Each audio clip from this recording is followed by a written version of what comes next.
So, so hello guys, today we're going to make a Sentra. So, natin mga orders sa Sentra board diri. So, dagang kita orders. 1, 2, iba-iba yun siya guys. 3, 4, 5, 6, 7, 8, 9, 10. So, 10 pieces Sentra atong himuon for today. So, the printer that I'm using is the Epson brand printer, the L18050 feet printer. So, this is an A3 printer. So, makaprint siya up to A3 size na Sentra. And it is printer good for photo printing since ang ink niya is a pigment ink. I'm using also the 057 ink. Original ink by Epson. So, ang price range ani is nasa 650 to 700 depende sa imong napalitan na tindahan or seller as long as it is original. Then, ang colors niya is 6 colors. So, multiply example 650 times 6 so yung ana yung magasto for the ink only. But the quality of printing of this printer, very nice siya quality guys. Look at this one. Nice siya. Oh, so tanang nagamit ako na printer, nice siya. Oh, quality printing. Since it is a pigment printer and it is a printer for photo printing. So, nice siya output. For the photo sticker, so when you're going to make a Sentra, you're using a photo sticker. The photo sticker that I'm using is the Quack photo sticker. So, usahay, 135 GSM, usahay po, 90 GSM ako ginagamit. So, kani siya, I think per pack is only 100 or 100 plus. So, brato siya. And it is 100 pieces na per pack. So, brato siya. So, kanina akong ginagamit. Then, next, printer, photo sticker, then the photo top. So, the photo top, mo din isa ka necessity sa Sentra. Ang usually gina-order sa mga customer is the glossy. But there are many types of photo top, like glossy, matte, canvas, glittery type, the broken glass, the rainbow, the leather types, and so on. So, daghan kay klase na photo top. But for Sentra making, usually ang gina-order is the glossy. Sa glossy, one of the problem I encounter using a glossy photo top printer sa mga bypack is muluko siya. Once muluko siya, kani siya is canvas type. Ang canvas type muluko na gani siya na type na how much more the glossy? Ang glossy dili na halos magamit, so masayang lang if I will going to use bypack glossy photo top. So for my Sentra, I'm using the roll. So by roll ako ginagamit. So this is by roll photo top. So sa Shopee ni siya, nakapalit na ako siya 900 plus and it is free shipping. Og daghan na kayo magamit ani. And pwede mo siya magamit for A3 or A4. Og di na mo problema ana mulukot na din yung magamit. So very convenient na siya gamiton. So ako lang siya i-trace kung A4, kung A3, kung ano yung A3 yun ilapat din cut A4. Tingnan na lang paggamit. So mag-cutting lang ta. So ano na siya. So next, ang pagbutang sa photo top sa photo sticker. So sa Sentra need siya cover which is the photo top ibutan nato sa photo sticker. So depende kung asa mo convenient. So sa mga Sentra maker lain lag way pagbutang sa photo top. Na uban nagagamit aning kuan, kani siya. I don't know what's the name of this, nagagamit ani para mabutang ang photo top. Na uban manually kabut lang. But for me I'm using this one. The laminator. So na ko nabutang na laminator. Guys, ang ginagamit na materials gunting padulong sa cutter is the Inco. Hait kini siya makasama din siya na kuan. And the cutter, wow, very nice siya gamiton na cutter. So Inco brand. So this is the photo top. Diba? Kaon na to siya ha.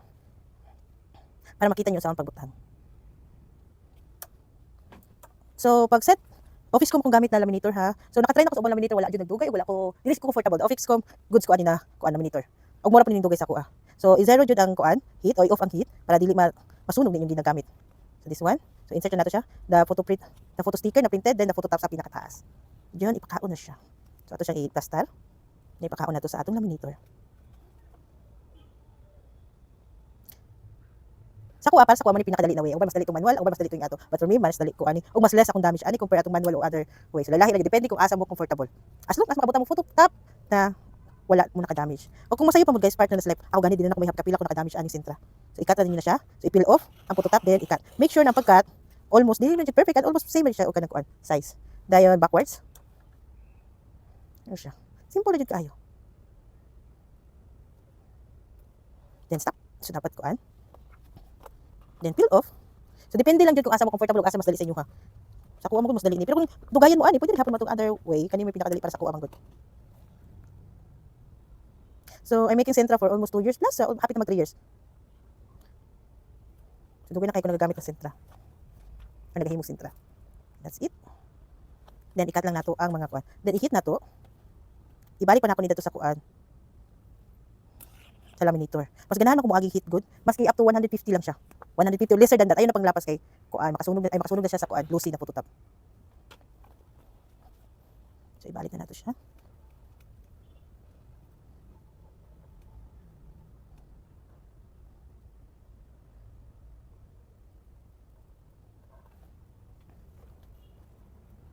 Nice kaya yung printout no, nice po kay pagkabutan sa photo top.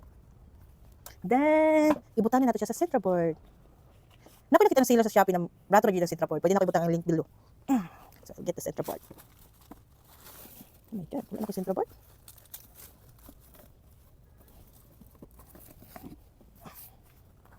So A4 size Sentra board ni siya. So peel off na nato para mapilit nato sa Sentra.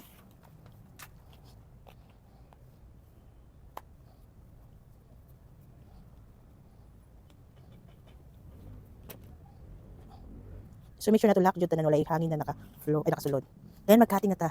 Ang ako pong cutter ay ako roller, Inco brand pa rin. So love din ako Inco no. So as you can see this one, medyo na-deform ang atong cutter. Tabi? So di na kaya siya hait yata. So di na siya hait. So ang same sa ubang cutter, pwede mo na to i-cut para mahait na siya balik. So simple siya pag-cut guys, pwede rin magamit og pliers or anything na pwede makakat sa iya, ayaw lang kabuta kay basamad. So ano siya? Bawal ni sa mga talawan makat og kanang kuan. Dali naman po siya. Oh my god. Listen mo video nun, di makat. Oh my god. Diba talawan po? Isa po sa talawan. Listen mo video nila magkat good. Diba? Defend pa sa katalawan. Oh god. Oh. Oh my god. Dahil ako nakat. Okay. So nakat na nato. Diba na may demo sa pagkat. Dahil siya guys, wala ko ng video. Listen mo video magkat. Then, cut na natin eh. Ang tawag ani is realistic sintra. So need ko na i-border daan. Sa other type na ko sintra wala siya border. Wala siya mga border. Para sa realistic need nakaset so, sa border kay para ma-preserve ang iyang design. Amo ka kay siya. Oops. Pinaduto kayo.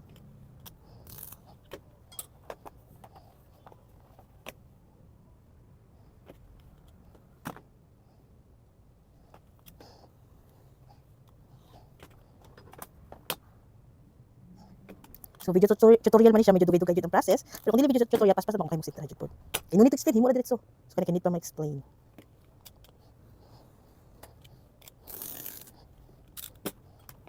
Then magputay ta ning sidings. Ang pinaka-favorite ako na sidings kani kay exact jud siya diri sa atong sintra board.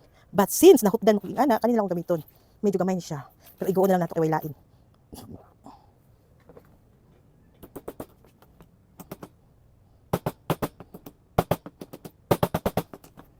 Pait kay hindi kayo siya igo. O di lain.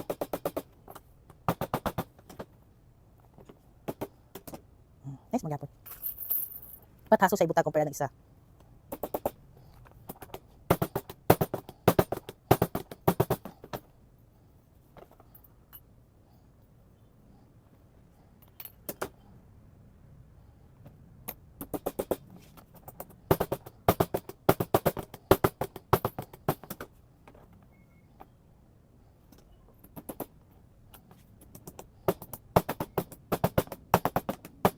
That's it. Muna na itong central board. So, cute kayo siya. So, patay lang na human direct this one. So, maya na siya paghimo sa central board. So, that's all. Thank you.